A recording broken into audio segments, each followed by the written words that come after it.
അതായത് ഇത് മഴക്കാലമാണ്. സാധാരണഗതിയിൽ പകർച്ചവ്യാധികൾ ഉണ്ടാകുന്ന സമയമാണ്. ചില വർഷങ്ങളിൽ വളരെ കൂടുതലായിട്ടുണ്ടാവും, ചിലപ്പോൾ കുറവായിരിക്കും.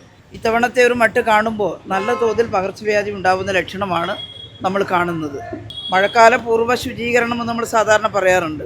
അത് ഇത്തവണ വളരെ വളരെ മോശമായിട്ടാണ് നടന്നത് എന്നുള്ളതാണ് പല പ്രദേശങ്ങളിൽ നിന്നുള്ള വാർത്ത കൊണ്ട് മനസ്സിലാക്കാൻ സാധിക്കുന്നത്. മഴക്കാല പൂർവ്വമല്ല, 2018 നമ്മൾ ജാഗ്രതാ ക്യാമ്പയിൻ, ആരോഗ്യ ജാഗ്രത എന്ന പേരിൽ ഒരു ശുചീകരണ പരിപാടി തന്നെ ആരംഭിച്ചിരുന്നു.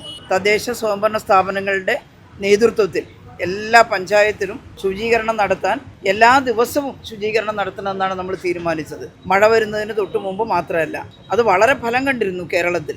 മാത്രമല്ല, ആരോഗ്യവകുപ്പ് മുൻകൈയെടുത്തുകൊണ്ട് ഏറ്റവും നന്നായി ശുചീകരണം നടത്തുന്ന പഞ്ചായത്തുകൾക്ക് ഒരു പ്രത്യേക അവാർഡ് കൊടുക്കുന്നതിനും അന്ന് തീരുമാനിച്ചു. വളരെ നല്ല രീതിയിലാണ് പല പഞ്ചായത്തുകളും അത് ഏറ്റെടുത്തത്. അത് തുടർച്ചയായിട്ട് കൊണ്ടുപോകണം. ഇത്തവണയും അതുണ്ടാകണം. നമ്മൾ എല്ലാ ദിവസവും ശ്രദ്ധിച്ചാൽ മാത്രമേ പകർച്ചവ്യാധിയിൽ നിന്ന് കേരളത്തെ രക്ഷിക്കാൻ സാധിക്കുകയുള്ളൂ. നമ്മളാണ് ഏറ്റവും കൂടുതൽ വൾണറബിൾ ആയിട്ടില്ല എന്ന് വെച്ചാൽ ഏറ്റവും കൂടുതൽ ബാധിക്കാൻ ഇടയുള്ള സംസ്ഥാനം കേരളമാണ്. അതിന് കാരണം നമ്മുടെ ജനസംഖ്യയിലുള്ള വർധനവും ജനസാന്ദ്രതയുമാണ്. ഒരു ചെറിയ പ്രദേശത്ത് കേരളത്തിൽ ജനങ്ങൾ തിങ്ങിപ്പാർക്കുകയാണ്. കേരളത്തിൻ്റെ ജനസാന്ദ്രത ഒരു സ്ക്വയർ കിലോമീറ്ററിൽ 860 ജനസാന്ദ്രത.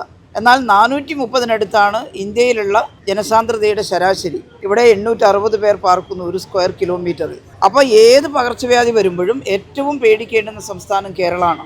അതുകൊണ്ടാണ് നമ്മൾ ആരോഗ്യ ജാഗ്രതാ ക്യാമ്പയിൻ അടക്കം തുടങ്ങിക്കൊണ്ട് കേരളത്തെ രക്ഷിക്കാൻ വേണ്ടി ഒരുപാട് പദ്ധതികൾ തീരുമാനിച്ചത്. ഇതിപ്പോൾ ഇവിടെ നിപ്പ വൈറസ് ബാധയുള്ളത് റിപ്പോർട്ട് ചെയ്തിരിക്കുകയാണ്. അത് വളരെയേറെ ശ്രദ്ധേയമായിട്ട് കൈകാര്യം ചെയ്യണം. ഇപ്പോൾ ഒരാൾക്കല്ലേ ഉള്ളൂ എന്ന ലാഘവത്തോടെ നമുക്കത് എടുക്കാൻ പറ്റില്ല. കാരണം ഒരാൾക്ക് വരുമ്പോൾ കൂടുതൽ ആൾക്ക് വരാൻ ഇടയുണ്ട് എന്ന ഉത്കണ്ഠയോടുകൂടി കാര്യങ്ങൾ പ്ലാൻ ചെയ്താൽ മാത്രമേ നമുക്ക് രക്ഷപ്പെടാൻ പറ്റൂ. എല്ലാ ആളുകൾക്കും അല്ലെങ്കിൽ ഒരുപാട് ആളുകൾക്ക് വന്നു കഴിഞ്ഞതിന് ശേഷം നമുക്ക് ഇടപെടാം എന്ന നിലയല്ല പകർച്ചവ്യാധിയുടെ കാര്യത്തിൽ എടുക്കേണ്ടത്. അതിൽ നിങ്ങൾക്കെല്ലാം ഓർമ്മയുണ്ടാകും, 2018 ഒരു കുടുംബത്തിലെ 4 ആളുകൾക്ക് ഒരേ രോഗലക്ഷണങ്ങൾ കണ്ടു, ഒരാൾ മരിച്ചു. അപ്പം തന്നെ നമ്മൾ അവിടെ ഓടിയെത്തി. എന്നിട്ട് എന്താണ് ഈ മരണകാരണം എന്ന് അന്വേഷിച്ചു. അങ്ങനെ ഈ സ്രവങ്ങൾ ജീവിച്ചിരിക്കുന്നവരുടെ പരിശോധനയ്ക്ക് അയച്ചപ്പോഴാണ് നിപ്പ വൈറസ് ആണെന്ന് മനസ്സിലായത്. നമുക്കതിനെക്കുറിച്ചൊന്നും അറിയുമായിരുന്നില്ല. നമുക്കതിൻ്റെ പ്രോട്ടോക്കോൾ ഉണ്ടായിരുന്നില്ല, സ്റ്റാൻഡേർഡ് ഓപ്പറേറ്റിംഗ് പ്രൊസീജിയർ ഉണ്ടായിരുന്നില്ല. പക്ഷേ വളരെ പെട്ടെന്ന് നമ്മളതെല്ലാം സെറ്റ് ചെയ്തു. അന്ന് ആരോഗ്യമന്ത്രിയായിരുന്ന ഞാൻ ഈ വിവരം അറിഞ്ഞ ഉടനെ തന്നെ നേരെ പോയത് കോഴിക്കോടേക്കാണ്. അവിടെ താമസിക്കുകയാണ് ചെയ്തത് 40 ദിവസം. കാരണം നമ്മളിത് മനസ്സിലാക്കുന്നതിന് മുമ്പേ കുറേ ആളുകൾക്ക് വന്നു കഴിഞ്ഞിരുന്നു. അവരെല്ലാം കണ്ടുപിടിച്ച് അവരെ ഐസൊലേറ്റ് ചെയ്തു. ആ ഗ്രാമത്തിൽ ഈ ആളുകൾ സഞ്ചരിക്കാൻ ഇടയുള്ള സ്ഥലങ്ങളെല്ലാം നമ്മൾ ക്വാറന്റൈൻ ചെയ്തു ആളുകളെ. ഞാനത് വിശദീകരിക്കുന്നില്ല. വളരെ വളരെ ശ്രദ്ധേയമായിട്ടുള്ളൊരു പ്രവർത്തനമാണ് നടത്തിയത്. രോഗബാധ ഉണ്ടാവുന്നിടത്ത് മന്ത്രിമാർ ചെല്ലണമെന്ന് പറയുന്നത് ഉദ്യോഗസ്ഥന്മാരെയും എല്ലാ വകുപ്പുകളെയും സംയോജിപ്പിച്ചുകൊണ്ട് നല്ല പ്ലാനിങ് നടത്തണമെങ്കിൽ നമ്മളവിടെ ഉണ്ടാകണം എന്നതാണ് ഏറ്റവും പ്രധാനപ്പെട്ട വിഷയം. അതുകൊണ്ടാണ് ആരോഗ്യവകുപ്പ് മന്ത്രി അവിടെ സന്ദർശിക്കണം. അല്ലാതെ രോഗം ഉള്ളിടത്ത് ആരോഗ്യവകുപ്പ് മന്ത്രി പോകുമൊന്നും വേണ്ട, ഐസൊലേഷൻ പാടിലൊന്നും. അതൊന്നും ശരിയുമല്ല. പക്ഷേ ഒരു ജില്ലയിലുണ്ടാകുമ്പോൾ ആ ജില്ലയിൽ ചെന്ന് അവിടുത്തെ ആരോഗ്യവകുപ്പിൻ്റെ പ്രവർത്തകരെയെല്ലാം വിളിച്ചു ചേർത്ത് ഒരുപാട് അഭിപ്രായങ്ങളുണ്ടാകും. ഉദ്യോഗസ്ഥന്മാരെല്ലാം നല്ല ഉദ്യോഗസ്ഥന്മാരാണ്. പക്ഷേ കാര്യങ്ങൾ പ്ലാൻ ചെയ്യുമ്പോൾ വ്യത്യസ്ത അഭിപ്രായഗതിക്കാരൊക്കെ ഉണ്ടാകും. അതൊരു ഏകോപനമായിട്ട് ഒരേ അഭിപ്രായമായിട്ട് മാറ്റാൻ നമ്മൾ എന്ത് ചെയ്യണം എന്ന് ഉറപ്പിച്ച് തീരുമാനിച്ച് ആ തീരുമാനത്തിൻ്റെ കൂടെ എല്ലാവരും നിന്ന് പ്രവർത്തിക്കുന്ന അവസ്ഥ ഉണ്ടാകാൻ അവിടെ മന്ത്രി ഉണ്ടായിരിക്കുന്നത് ഏറ്റവും വലിയ ഉപകാരപ്രദമായ കാര്യമായിരിക്കുമെന്ന് അനുഭവത്തിൻ്റെ വെളിച്ചത്തിൽ ഞാൻ പറയുകയാണ്. അപ്പോൾ അവരെല്ലാം ചേർത്ത് അവരൊരു സംഘമായിട്ട് നിൽക്കും. നമ്മൾ കൂടെ നിന്നാൽ കേരളത്തിലെ ആരോഗ്യവകുപ്പിലെ പ്രവർത്തകർ വളരെ സ്തുത്യർഹമായ സേവനം ചെയ്യുന്നവരാണ്. അവരെ കൂട്ടി യോജിപ്പിച്ച് നിർത്തിയാൽ നമുക്ക് നേരിടാൻ സാധിക്കും.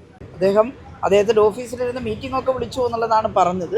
പക്ഷേ അതിനേക്കാൾ ഫലപ്രദമാവുക അവിടെ വന്ന്, കാരണം ആ ജില്ലയിലുള്ള കൂടുതൽ ആളുകൾ ഒരുമിച്ച് വിളിക്കാൻ സാധിക്കും.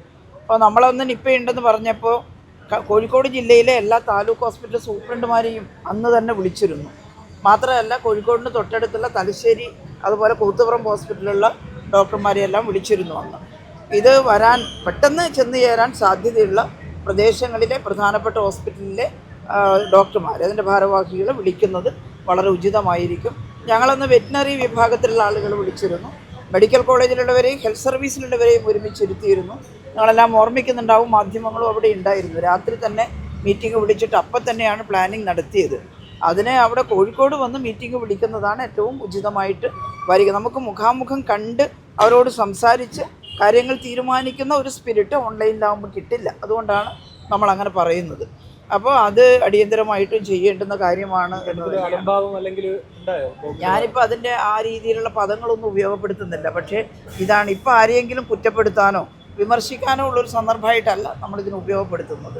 നമ്മൾ മുൻപേ ചെയ്തവർക്കുണ്ടാകുന്ന അനുഭവം ഇന്നതാണ്, അതുപോലെ ചെയ്യുന്നതാണ് നല്ലത് എന്ന് മാത്രം പറയുകയാണ്. അല്ലാതെ തരം കിട്ടുമ്പം ആരെയെങ്കിലും കുറ്റപ്പെടുത്തുക എന്നുള്ളൊരു രീതിയൊന്നും. അതെ, അത് പൊളിറ്റിക്കലായിട്ട് സ്വാഭാവികമായിട്ടും. ഞാൻ പിന്നെ ആ രീതിയിൽ ഞാൻ നേരത്തെ ഇത് കൈകാര്യം ചെയ്തൊരു മന്ത്രി കൂടിയാണ്, CPM-ൻ്റെ പ്രവർത്തകയാണെന്നുള്ളതിൽ ഉപരി അതുകൂടിയാണ്. അപ്പോൾ ഞാനത് ആ രീതിയിൽ കുറ്റപ്പെടുത്തലായിട്ട് പറയുന്നില്ല. പക്ഷേ അവിടെ വരേണ്ടത് ആവശ്യമാണ് എന്ന് എൻ്റെ അനുഭവത്തിൻ്റെ വെളിച്ചത്തിൽ ഞാൻ പറയുകയാണ്. റീന എനിക്കറിയാം, ആരോഗ്യവകുപ്പ് ഡയറക്ടർ ഡോക്ടർ റീന ഈ നിപ്പ വന്ന സമയത്തും അതിൻ്റെ സാമ്പിൾ അയക്കുന്നതിനും കണ്ടുപിടിക്കുന്നതിനും ഒക്കെ നന്നായിട്ട് ഇടപെട്ടിട്ടുള്ള ഒരു ഉദ്യോഗസ്ഥയാണ്. അഡീഷണൽ DHS ആയിരുന്നു അന്ന്. അതുപോലെ തന്നെ അന്ന് ഡോക്ടർ സരിത ആയിരുന്നു DHS. അപ്പോൾ ഇവരുടെ എല്ലാം പേര് അന്നത്തെ നിപ്പയെ കൈകാര്യം ചെയ്ത റിപ്പോർട്ടിനകത്ത് അന്ന് ഞാൻ ഇടപെട്ടിട്ടാണ് എഴുതി തയ്യാറാക്കിയത്. ഇവരുടെ പേര് അതിനകത്ത് കാണാം നിങ്ങൾക്ക്. ഡോക്ടർ സരിതയുടെയും ഡോക്ടർ റീനയുടെയും ഒക്കെ പേര് ആ റിപ്പോർട്ടിനകത്ത് നമുക്ക് കാണാൻ സാധിക്കും. അപ്പോൾ ഇപ്പോഴെന്താ മാറ്റാൻ കാരണം എനിക്കറിയില്ല. പക്ഷേ ഈ ഒരു സന്നിഗ്ധ ഘട്ടത്തിൽ അഥവാ സമയമായിട്ടുണ്ടെങ്കിലും ഒരു 2-3 മാസം ഒരു എക്സ്റ്റൻഷൻ കൊടുത്ത് നിർത്തുകയാണിത്. പുതിയൊരാൾ വരുമ്പോൾ അത് അത്രത്തോളം ഇടപെടാനുള്ളൊരു സാവകാശം കിട്ടിയെന്ന് വരില്ല. ഇപ്പോൾ ഇടപെട്ടുകൊണ്ടിരിക്കുന്ന ഒരു സമയത്ത് ഹെൽത്ത് ഡയറക്ടർ എന്ന് പറയുന്നത് ഒരു കീ പോസ്റ്റാണ് പകർച്ചവ്യാധികളുടെ കാര്യത്തിൽ, പബ്ലിക് ഹെൽത്തിൻ്റെ കാര്യത്തിൽ പ്രത്യേകിച്ച്. അപ്പോൾ ഈ സമയത്ത് മാറ്റരുതായിരുന്നു എന്നുള്ളതാണ് എൻ്റെ അഭിപ്രായം. അപ്പോൾ എന്തുകൊണ്ടാണ് മാറ്റിയതെന്ന് ഗവൺമെൻറ്റാണ് പറയേണ്ടത്. ഇപ്പം മാറ്റേണ്ടതില്ലായിരുന്നു എന്ന് എനിക്ക് തോന്നുന്നുണ്ട്.